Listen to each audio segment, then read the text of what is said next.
Next जो topic हम start कर रहे हैं दैट इज़ फ्रिक्शन।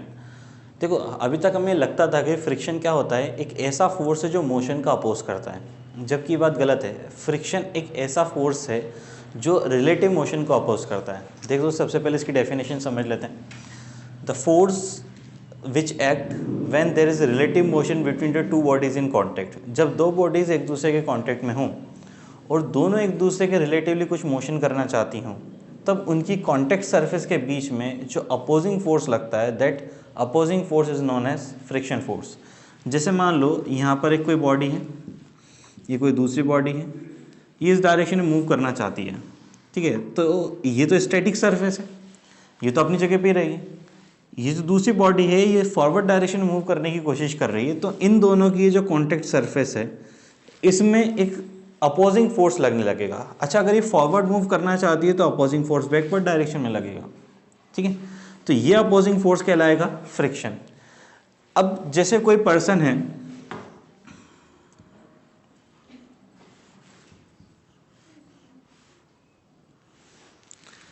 अगर मान लो वो इस डायरेक्शन में आगे मूव करना चाहता है तो अपने पैरों को बैकवर्ड डायरेक्शन में पुश करता है। अगर मान लो दोनों सरफेस के कांटेक्ट के बीच में कोई रिलेटिव मोशन हो जाता, अगर फ्रिक्शन नहीं होगा तो क्या होगा, दोनों कांटेक्ट सरफेस के बीच में रिलेटिव मोशन हो जाएगा, ये पैर ऑटोमेटिकली पीछे की डायरेक्शन मूव कर जाएगा। बट यहाँ पर क्या हो जाता है, फ्रिक्शन फोर्स एक्ट हो जाता है। तो फ्रिक्शन फोर्स क्या कर रहा है, इस पैर को पीछे जाने से रोक रहा है और आगे की डायरेक्शन में लगने लगता है। तो इसका मतलब क्या हुआ कि फ्रिक्शन फोर्स हमेशा मोशन के अपोजिट डायरेक्शन में एक्ट नहीं होता। जैसे हमने इसमें देखा, बॉडी फॉरवर्ड डायरेक्शन मूव करना चाह रही थी, फ्रिक्शन लगा अपोजिट डायरेक्शन में। इसमें बॉडी आगे की साइड मूव करना चाह रही है, फ्रिक्शन लगा पीछे की डायरेक्शन में, ठीक है। ओवरऑल बॉडी का मूवमेंट अगर हम देखें किसी पर्सन का तो फॉरवर्ड डायरेक्शन में है। इसीलिए हम कह सकते हैं कि हमेशा मोशन का अपोज नहीं करता है, रिलेटिव मोशन का अपोज करता है। अब रिलेटिव मोशन किस तरह से यहाँ पर समझना कि जैसे ये कोई ग्राउंड है, ठीक है, ये ग्राउंड है। ग्राउंड पे ये जो कोई पर्सन है जिसका लेग है वो अपने लेग को बैकवर्ड डायरेक्शन में मूव कराने की कोशिश कर रहा है, पुश कर रहा है पीछे की साइड में। पीछे की साइड अगर वो पुश कराने की कोशिश करता है तो फ्रिक्शन ने क्या करा, उसके लेग के बैकवर्ड मूवमेंट को रोक दिया। बैकवर्ड मूवमेंट को रोक दिया मतलब कि इसने क्या करा, मोशन का अपोज तो करा है, लेकिन डायरेक्टली कहना ये बात गलत है। रिलेटिव मोशन होने वाला था किस किस के बीच में, ये जो सरफेस है और ये लेग है, इन दोनों के बीच में रिलेटिव मोशन होने वाला था। तो इस रिलेटिव मोशन का अपोज किसने किया, फ्रिक्शन फोर्स ने। अगर ये फ्रिक्शन फोर्स नहीं होता तो इसका पैर पीछे की साइड स्लाइड कर जाता और पर्सन आगे मूव ही नहीं कर पाता, क्योंकि फ्रिक्शन यहाँ पर हेल्प कर रहा है आगे मूव करने में। तो फ्रिक्शन ओवरऑल कहें तो क्या है, friction is a force which act comes into act when there is relative motion between the two bodies in contact. जब कोई दो बॉडीज एक दूसरे के रिलेटिवली मूव करना चाहती हैं, एक दूसरे के रिलेटिवली मोशन में आना चाहती हैं, तब उनकी कॉन्टैक्ट सरफेस के बीच में जो फोर्स एक्ट होता है that force is known as friction force, उसे हम फ्रिक्शन फोर्स कहते हैं। अब फ्रिक्शन फोर्स आता ही क्यों है, इसके अलग अलग ओपिनियन थे। पहला हम देखें तो क्लासिकल पॉइंट ऑफ व्यू है या फिर ओल्ड पॉइंट ऑफ व्यू है। क्या कहते हैं, जैसे कोई भी अगर सरफेस की बात करें तो कोई भी सरफेस हो परफेक्टली स्मूथ नहीं होती है। कारण, क्योंकि हर सरफेस जो है, हर बॉडी जो है किससे बनी हुई है, एटम। एटम का साइज कैसा होता है, स्फेरिकल। तो दो स्फेयर को आप कैसे ही अरेंज कर लो, उनके बीच में कहीं ना कहीं इस तरह की कैविटी बनी जाती है। तो आप देख सकते हो हर सरफेस पे कहीं ना कहीं कुछ ना कुछ तरीके की इरेगुलरिटीज पाई जाती हैं। सिमिलरली हो सकता है कोई दूसरी सरफेस हो, उस पर भी कुछ ना कुछ इरेगुलरिटीज पाई जाती हैं। तो इसे हम कह रहे हैं जो ऊपर की तरफ बनकर आ रही है दैट इज क्रस्ट, और नीचे की साइड जो आ रही है दैट इज ट्रफ। तो हो सकता है एक सरफेस का क्रस्ट दूसरी सरफेस के ट्रफ में जाकर फंस जाता, ट्रैप हो जाता है। तो इस तरह से क्या हुआ कि एक क्रस्ट दूसरे ट्रफ के ऊपर, एक क्रस्ट दूसरे ट्रफ के ऊपर, दूसरे का ट्रफ पहले के क्रस्ट के ऊपर, इस तरह से दोनों क्या हो जाते हैं, इंटरलॉक हो जाते हैं। इंटरलॉक हो जाने की वजह से क्या होता है, इस इंटरलॉकिंग को अगर हमें ब्रेक करना है तो एक्स्ट्रा अमाउंट ऑफ एनर्जी चाहिए होती है, एक्स्ट्रा एफर्ट लगता है। सो यहाँ पर जो हमारा बॉडी का ओरिजिनल मूवमेंट था उससे एनर्जी यहाँ पर जो इंटरलॉकिंग हो रही है दो बॉडीज के बीच में, उसको ओवरकम करने में चली जाती है। जैसे मान लो कोई बॉडी ऑलरेडी मूव कर रही है, उसके पास कुछ ना कुछ एनर्जी है, क्योंकि जब भी कोई बॉडी मूव करती है तो उसके पास वेलोसिटी होती है। वेलोसिटी मतलब कि काइनेटिक एनर्जी है, मतलब उसके पास एनर्जी है। वो एनर्जी यहाँ पर डिसिपेट होती रहती है। डिसिपेट होने के कारण क्या होता है कि उसकी काइनेटिक एनर्जी धीरे धीरे कम होगी। अब देखो काइनेटिक एनर्जी का फॉर्मूला होता है हाफ mv²। मतलब क्या है, बॉडी के पास मास तो कभी चेंज होगा नहीं, हाफ की वैल्यू भी चेंज होगी नहीं। अगर काइनेटिक एनर्जी डिक्रीज हो रही है तो सीधा सीधा ये रिलेशन हुआ कि उसकी वेलोसिटी डिक्रीज हो रही है। अगर मान लो बॉडी में बहुत सारा फ्रिक्शन है, जिस भी सरफेस पे मूव करी फ्रिक्शन ही फ्रिक्शन लग रहा है उस पर, तो उसमें बहुत ज़्यादा एनर्जी डिसिपेट हो जाएगी, धीरे धीरे उसकी वेलोसिटी डिक्रीज होती चल जाएगी और एक टाइम ऐसा आएगा जब वो बॉडी पूरी तरह से रुक जाएगी। इसी कारण हम देखते हैं कि जब भी हम किसी बॉडी को फ्लोर के ऊपर रोल करवाते हैं या मूव करवाते हैं तो कुछ समय बाद उसका जो मोशन है धीरे धीरे स्टॉप हो जाने लगता है और एक टाइम के बाद कंप्लीटली स्टॉप हो जाता है। रीज़न, उसकी जो एनर्जी है इस इंटरलॉकिंग जो फोर्स लग रहा है, इंटरलॉकिंग हो रही है, उसको ओवरकम करने में ख़त्म हो जाती है, जिसकी वजह से उसका जो मोशन है धीरे धीरे रुक जाता है। ये पुराना पॉइंट ऑफ व्यू था। और जो हमारा new modern point of view है वो यूँ कहता है कि जैसे दो बॉडीज़ में सरफेस पे कहीं ना कहीं फ्री वैलेंसीज पाई जाती हैं, हर सरफेस पे कहीं ना कहीं फ्री वैलेंसीज पाई जाती है। जैसे दो सरफेस जो हैं जो कांटेक्ट में आना चाह रही है, दोनों में कहीं ना कहीं फ्री वैलेंसीज होती हैं। फ्री वैलेंसीज क्या करेंगी, जैसे कि ये जो हमारी नीचे वाली सरफेस है यहाँ पर कोई फ्री वैलेंसी है, यहाँ पर कोई फ्री वैलेंसी, तो आपस में एक दूसरे से बॉन्ड बना लेंगे। मतलब कि पुराने जो कॉन्सेप्ट है उसने बोला था कि क्रस्ट और ट्रफ आपस में इंटरलॉक हो जाते हैं। जैसे आप देख सकते हो हाथों में क्या है, ये क्रस्ट और ट्रफ है, तो ये आपस में एक दूसरे में इंटरलॉक हो जाते हैं, जिसकी वजह से क्या हो रहा है, यहाँ पे आप देखो कि क्रस्ट और ट्रफ है, क्रस्ट और ट्रफ आपस में एक दूसरे में इंटरलॉक हो जाते हैं। इंटरलॉक हो जाने की वजह से क्या हो रहा है कि यहाँ पे एनर्जी डिसिपेट हो रही है। लेकिन यहाँ पर क्या हो रहा है, मॉडर्न पॉइंट ऑफ व्यू में ये बता रहा है कि जो सरफेस पे पाई जाने वाली फ्री वैलेंसीज होती हैं, ये फ्री वैलेंसीज एक दूसरे से इंटरेक्ट करके बॉन्ड बना लेती हैं। और जब इस बॉडी को हमें आगे मूव करना होता है तो इस बॉन्ड को ब्रेक करना होगा। और आपको पता है जब भी हमें बॉन्ड को ब्रेक करना है तो इसके लिए चाहिए एनर्जी। तो जब बॉडी ओरिजिनली मूव कर रही होती है तो इसके पास काइनेटिक एनर्जी होती है। पहले के कॉन्सेप्ट में ये बताया कि ये जो काइनेटिक एनर्जी इस इंटरलॉकिंग को ओवरकम करने में डिसिपेट हो जाती है।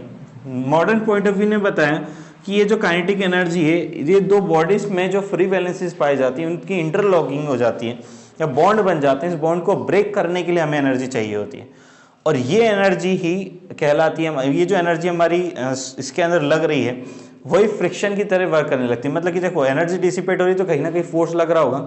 तो यहाँ पर क्या हुआ है कि जो एनर्जी डिसिपेट हो रही है वो किसके कारण हो रही है, फ्रिक्शन फोर्स के कारण हो रही है।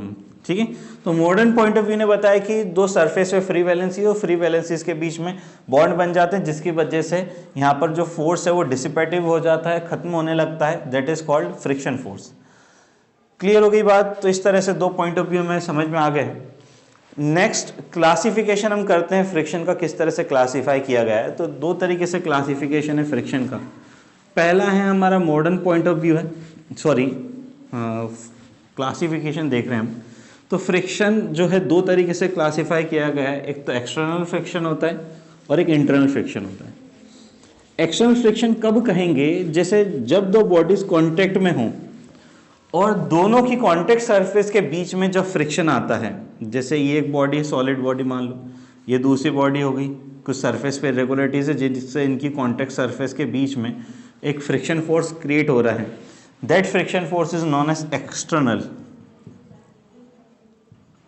External friction force.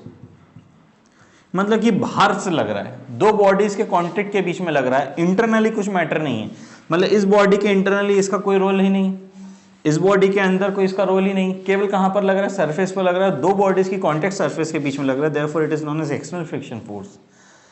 अब जैसे हम फ्लूइड की बात करें, जब फ्लूइड फ्लो होता है, जैसे हम ओपन चैनल की बात कर ले तो ओपन चैनल मतलब कि जो फ्री सरफेस है, जो पाइप या जिस तरह से रहते हैं बाउंडेड सरफेस, वो नहीं है, रिवर है, पॉन्ड है, लेक्स हैं, यहाँ पर जिस तरह से वाटर फ्लो हो रहा है तो ये ओपन सरफेस में ओपन चैनल की तरह फ्लो हो रहा है। तो जब फ्लो लेमिनार हो या किसी भी तरीके का फ्लो हो तो लेयर बाय लेयर जब फ्लो होता है तो एक लेयर और दूसरी लेयर जब एक दूसरे के ऊपर स्लाइड करना चाहती हैं तो एक लेयर और दूसरी लेयर के बीच में रिलेटिव मोशन होता है। इस रिलेटिव मोशन की वजह से एक लेयर दूसरी लेयर को स्टॉप करना चाहती है, उसके रिलेटिव मोशन का अपोज करना चाहती है। जिस तरह से हमने यहाँ पर सॉलिड सरफेस में देखा था कि एक सॉलिड की सरफेस जब दूसरी सॉलिड की सरफेस के ऊपर स्लाइड हो रही है तो अपोजिट डायरेक्शन, मतलब कि जो मोशन है उसके अपोजिट डायरेक्शन में डिसिपेटिव फोर्स आ गया था। उसी तरीके से जब एक लिक्विड या फ्लूइड की लेयर दूसरी लेयर के ऊपर फ्लो करना चाहती है तो उनकी कॉन्टेक्ट सरफेस के बीच में भी एक डिसिपेटिव फोर्स आ जाता है जो इनके रिलेटिव मोशन का अपोज करता है। अब ये जो पूरा मैटर हुआ ये किसी सब्सटेंस के इंटरनल वाली बात हुई, बाहर से नहीं आ रहा, उसके इंटरनल ही मैटर है। Therefore this type of friction force is known as internal friction force. मतलब कि जब ये इंटरनली डेवलप हो,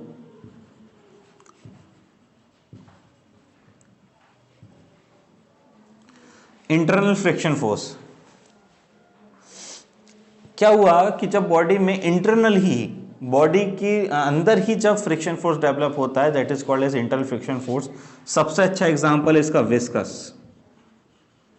विस्कस फोर्स, और ये जो हमारा फ्रिक्शन फोर्स है generally that is the external friction force.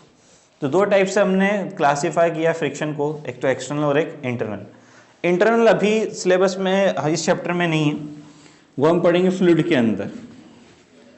अभी हमें पढ़ना है सॉलिड के सरफेसेस के बीच में लगने वाला जो फोर्स होता है that is external friction force, और नॉर्मली हम इसे कहेंगे फ्रिक्शन फोर्स। तो हमें पढ़ना है अभी फ्रिक्शन फोर्स।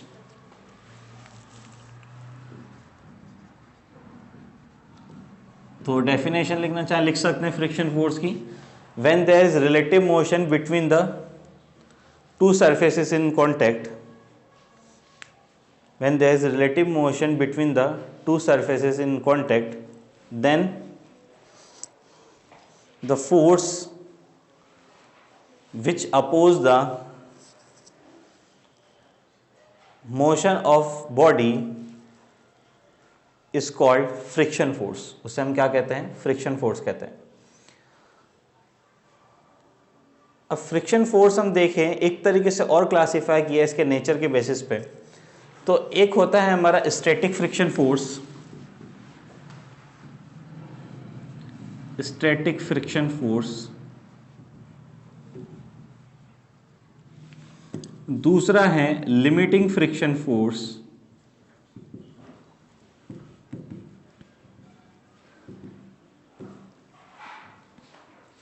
थर्ड है kinetic friction force.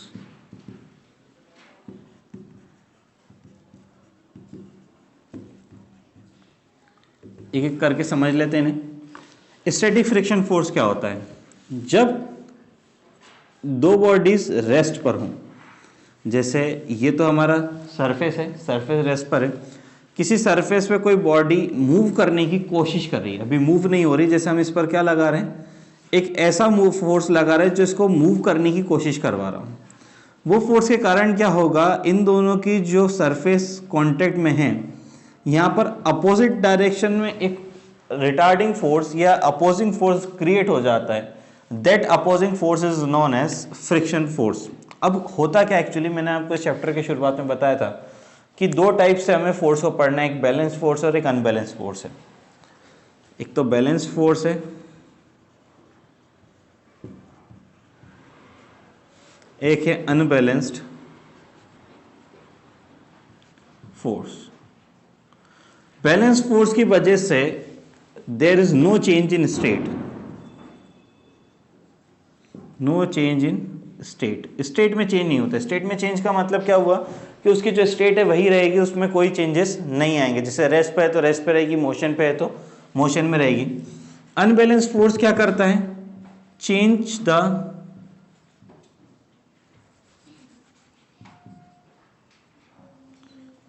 The state of object. Object की स्टेट को चेंज कर देता है। यहां पे हम जो बॉडी की बात कर रहे हैं वो रिजिड बॉडी, उसके शेप और साइज में चेंज नहीं होगा, तो उसके किस में चेंज हो जाएगा, स्टेट में चेंज हो जाएगा। ठीक है। अब जैसे कि यहां पर हम बात करें तो एक वेट होता है mg, तो mg के अपोजिट डायरेक्शन में r लग जाता है, तो इन दोनों ने एक दूसरे को बैलेंस कर लिया। शुरुआत की हम बात करें जब कोई फोर्स एक्ट नहीं हो रहा था तब की बात है। ठीक है। अब क्या हुआ कि यहां पर बैलेंस फोर्स एक्ट हो रहा है, तो बॉडी अभी शुरुआत में रेस्ट पर रखी हुई थी, तो ये रेस्ट पर ही रहेगी, because a balance force is acting on a body which does not change it's state को चेंज नहीं करेगा। हमने क्या करा, बिल्कुल माइन्यूट सा एक फॉरवर्ड डायरेक्शन में फोर्स लगाया, तब भी बॉडी मूव नहीं करी। मतलब क्या हुआ, अभी भी उस पर कहीं ना कहीं बैलेंस फोर्स लग रहा है। तो हमें तो यहां पर केवल 3 ही फोर्स दिखाई दे रहे हैं, एक तो downward direction effect, upward direction reaction force, और केवल हमने जो फोर्स एक्ट किया है वो। अभी बॉडी मूव नहीं करी है, इसका मतलब ये है कि अपोजिट डायरेक्शन में भी एक फोर्स एक्ट हो रहा होगा जो हमारे अप्लाइड फोर्स का अपोज कर रहा है। So the force which acting in the opposite direction to the applied force is known as friction force. अब शुरुआत में देखना कि अगर हमने जैसे कि इस बॉडी पे केवल 1 न्यूटन का फोर्स लगाया, तो अपोजिट डायरेक्शन में 1 न्यूटन का ही फोर्स लगेगा, तभी ये दोनों एक दूसरे को बैलेंस करेंगे और बॉडी रहेगी स्टेट ऑफ रेस्ट पर, क्योंकि शुरुआत में भी किस पर थी, स्टेट ऑफ रेस्ट पर। धीरे धीरे हम इस बॉडी पे 2 न्यूटन, फिर 3, 4, 5, 10, 15, 20 इस तरह से फोर्स लगाते जाते हैं। तो धीरे धीरे जिस तरह से हम इस पर ग्रेजुअली फोर्स को बढ़ाते जा रहे हैं, इस पर अपोजिट डायरेक्शन में फोर्स बढ़ता चला जाएगा। कब तक बढ़ेगा, एक सर्टेन लिमिट तक।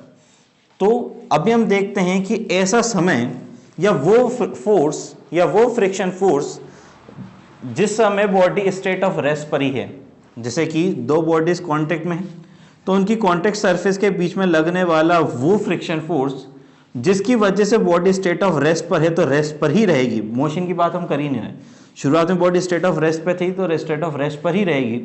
उस समय कांटेक्ट सरफेस के बीच में जो लगने वाला फोर्स होता है, that is called as static friction force. मतलब क्या, वो बॉडी अभी स्टेट ऑफ रेस्ट पर थी, स्टेट ऑफ रेस्ट पर ही है, तो अपोजिट डायरेक्शन में जो फोर्स लग रहा है, जो हमारे अप्लाइड फोर्स को बैलेंस कर रहा है, that force is known as static friction force. क्या थी, बॉडी रेस्ट पे थी, रेस्ट में ही है, उस समय अपोजिट डायरेक्शन फोर्स लगा, that is known as static friction force. आपने देखा जिस तरह से हम अप्लाइड फोर्स की वैल्यू को बढ़ा रहे हैं, ये जो अपोजिट डायरेक्शन में फ्रिक्शन फोर्स लग रहा है वो भी बढ़ता जा रहा है। अच्छा, एक समय ऐसा तो आएगा जब हम अप्लाइड फोर्स की वैल्यू को बहुत ज्यादा बढ़ा देंगे, कभी ना कभी तो बॉडी को मूव करना पड़ेगा। तो इस तरह से हम क्या कर रहे हैं, अप्लाइड फोर्स को बढ़ाते जा रहे हैं, जो फ्रिक्शन फोर्स है उसकी वैल्यू भी इंक्रीज होती जा रही है। एक लिमिट तक पहुंच गए हम जहां पे जो अपोजिट डायरेक्शन में फ्रिक्शन फोर्स लग रहा है वो मैक्सिमम वैल्यू तक रीच कर चुका है। इससे ज्यादा अपोजिंग फोर्स नहीं लग सकता, इससे ज्यादा अपोज नहीं हो सकता।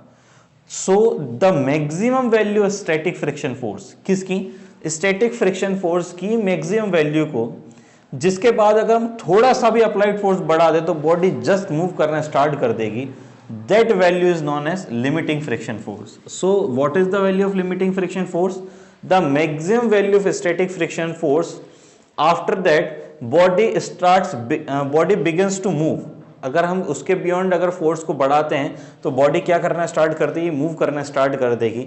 That maximum value of static friction force is known as limiting friction force. तो दोनों एक ही तरीके की चीजें हैं, बस अंतर यह है कि ये मैक्सिमम वैल्यू है स्टैटिक फ्रिक्शन फोर्स की। नेक्स्ट आ जाते हैं काइनेटिक फ्रिक्शन फोर्स। हमने क्या करा, बॉडी को स्टैटिक फ्रिक्शन फोर्स की मैक्सिमम वैल्यू तक ले गए, मतलब लिमिटिंग फ्रिक्शन फोर्स तक ले गए। इसके बाद हमने और वो फोर्स को बढ़ा दिया, फोर्स को और बढ़ा दिया हमने, तो बॉडी क्या करना स्टार्ट कर देगी, मूव करना स्टार्ट कर देगी, सरफेस पे स्लाइड होना स्टार्ट कर देगी। तो जब बॉडी कांटेक्ट में होती, मोशन में होती हैं, तो जब मोशन में है उस समय कांटेक्ट सरफेस के बीच में जो फोर्स लगता है, when two bodies are in contact, then the friction force acting between their contact surface is known as kinetic friction force. जब दो बॉडी एक दूसरे से कांटेक्ट में होती है उस समय जो फ्रिक्शन फोर्स एक्ट होता है अपोजिट डायरेक्शन में, मोशन के जो अपोजिट डायरेक्शन में फ्रिक्शन फोर्स एक्ट होता है, that friction force is known as kinetic friction force. अब इसमें ग्राफ है, एक बहुत इंपॉर्टेंट ग्राफ है, उसको समझना। यहां पर है applied force, F is known as applied force. यहां पे है स्मॉल fs, मतलब कि फ्रिक्शन फोर्स। तो हमने हॉरिजॉन्टल एक्सिस मतलब कि एक्स एक्सिस पे ले लिया अप्लाइड फोर्स, और वर्टिकल एक्सिस मतलब कि ये जो हमारा वाई एक्सिस उस पे ले लिया हमने फ्रिक्शन फोर्स। हमने क्या ऑब्जर्व करा, उसको हमने ग्राफ के फॉर्म में रिप्रेजेंट करा। As we increase the value of applied force, the friction force also increases gradually. जिस तरह से हम अप्लाइड फोर्स की वैल्यू को बढ़ाते हैं, फ्रिक्शन फोर्स भी एक सर्टेन पॉइंट तक बढ़ता जाता है, धीरे धीरे धीरे धीरे बढ़ता जाता है। एक लिमिट ऐसी आती है जहां पर ये मैक्सिमम हो जाता है, that limit is known as limiting friction force, FL से हम इसको रिप्रेजेंट करेंगे। That friction force is known as limiting friction force, और FS मतलब क्या हो जाएगा, स्टैटिक फ्रिक्शन फोर्स। अब उसके बाद बॉडी जस्ट मूव करना स्टार्ट कर दी तो ये ऑब्जर्व करा कि फ्रिक्शन फोर्स की वैल्यू थोड़ी सी कम होती है। फिर उसके बाद आप अप्लाइड फोर्स कितना भी बढ़ाओ, फ्रिक्शन फोर्स में कोई वेरिएशन नहीं होता, वो कांस्टेंट हो जाता है। मतलब क्या हुआ कि हम अप्लाइड फोर्स को बढ़ाते जा रहे हैं, फ्रिक्शन फोर्स बढ़ता जा रहा है, बढ़ता जा रहा है, बढ़ता जा रहा है। एक लिमिट तक, मैक्सिमम पॉइंट तक पहुंच गया फ्रिक्शन फोर्स। उसके बाद हमने बॉडी को क्या करा, और ज्यादा फोर्स लगा दिया, अप्लाइड फोर्स की वैल्यू को और बढ़ा दिया, तो सडनली फ्रिक्शन फोर्स कम हो जाता है, बॉडी मूव करना स्टार्ट कर देती। थोड़े पॉइंट तक कम होता है, फिर उसके बाद कांस्टेंट हो जाता है friction force. That constant force is known as kinetic friction force. तो यहाँ से जो वैल्यू आ रही है Fk की आ रही है, Fk is known as kinetic friction force, ये FL है मतलब कि लिमिटिंग फ्रिक्शन फोर्स, और ये FS है that is static friction force. अब क्वेश्चन ये आता है कि लिमिटिंग फ्रिक्शन फोर्स के बाद ये जो काइनेटिक फ्रिक्शन फोर्स आया है वो कम क्यों आया है? इसका कारण ये है इनर्शिया। इनर्शिया में क्या होता है, जैसे कोई बॉडी अगर रेस्ट पर रहती है तो रेस्ट पर ही रहेगी, मोशन पे आ जाती है तो मोशन पे ही रहेगी। तो इस तरह से क्या होता है कि जब बॉडी शुरुआत में रेस्ट पर थी तो रेस्ट पे ही रहना चाह रही थी, मूव नहीं करना चाह रही थी। किसके टाइम पे? स्टैटिक फ्रिक्शन फोर्स के टाइम पे, तो मैक्सिमम वैल्यू तक पहुंच गया। लेकिन जब बॉडी ने मूव करना स्टार्ट कर दिया, अब वो रेस्ट पर नहीं आना चाहती क्योंकि उसके पास इनर्शिया आ चुका है, इनर्शिया ऑफ मोशन का। तो वो रेस्ट पर नहीं आना चाहती है, तो रेस्ट पे लाना कौन चाहता है इसको? Friction force. तो फ्रिक्शन का अपोज करने वाली एक प्रॉपर्टी आ जाती है बस बॉडी के पास, that is called inertia of motion. तो इनर्शिया ऑफ मोशन जो है वो अपोज करता है फ्रिक्शन फोर्स का, इसीलिए यहां से लेके यहां तक हमें फ्रिक्शन फोर्स की वैल्यू डिक्रीज होती दिखाई देती है। फिर उसके बाद जो मास की प्रॉपर्टी एक्चुअली है, तो अब ये क्या है कि चेंज होती है नहीं, मास के अकॉर्डिंगली रहेगी, तो मास बॉडी का चेंज होगा नहीं, तो फ्रिक्शन फोर्स भी चेंज होता नहीं, इसलिए काइनेटिक फ्रिक्शन फोर्स की वैल्यू अब फिर कांस्टेंट हो जाती है। तो इसलिए वेरिएशन क्यों देखने को मिला, यहाँ पर डिक्रीज क्यों होते हुए देखने को मिला, क्योंकि जो फ्रिक्शन फोर्स है वो क्या हो जाता है, उसको अपोजिंग फोर्स मिल जाता है as a inertia of motion, इसकी वजह से वो डिक्रीज हो जाता है।